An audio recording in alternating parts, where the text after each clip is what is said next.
Hello friends, आज मैं जलकियार चटनी बनाम। ये मैं जलकिया লৈ লৈছো, নহৰু কেইটামান লৈছো, দুটা নেমু লৈছো। এটা মই জলকিয়াখিনি পিছি লম মিক্সিত। মই ধুই লৈছো আগতীয়া কৰি।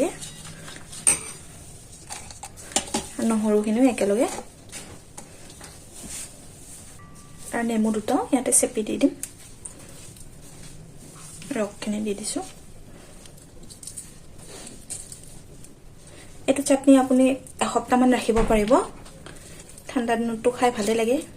জ্বলা চাটনি অলপ দালি ভাত হলে।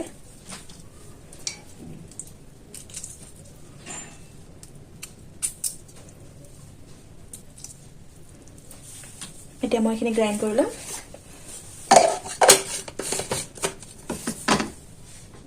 ইয়াতে কিন্তু মই পানী ব্যৱহাৰ কৰা নাই, নেমু ৰস দি দিছো এই কাৰণে।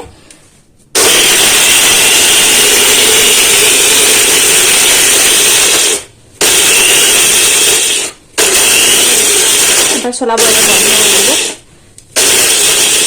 একেবাৰে মিহি কৰি লৈ ল'ব, অলপ যাতে দৰদৰা হৈ থাকে তেনেকা কৰি লৈ ল'ব।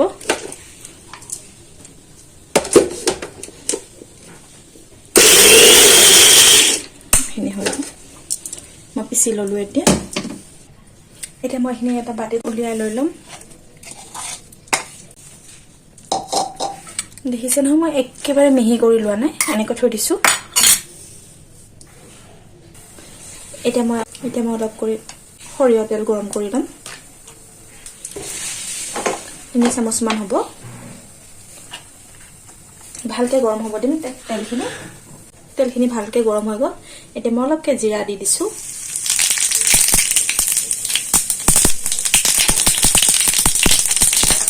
গেছ বন্ধ কৰি দিম মই। এতিয়া এই চাটনিখিনি যে বনাই ৰাখিছিলো জলকীয়া, মই ইয়াতে দি দিম।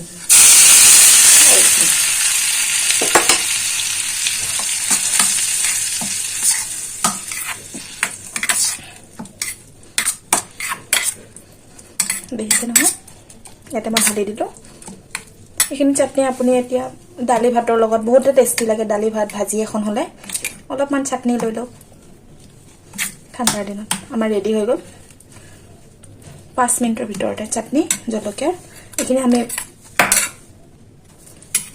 আপুনি ভালকে ৰাখি থব, পানী নলগাব। এসপ্তাহলৈকে খাব পাৰিব ফ্ৰিজত সোমাই ৰাখি দিলে। আমাৰ ৰেডি হৈ গ'ল জলকীয়াৰ চাটনি। ইয়াতে এতিয়া মই ওপৰত নিমখ অলপ দি দিম।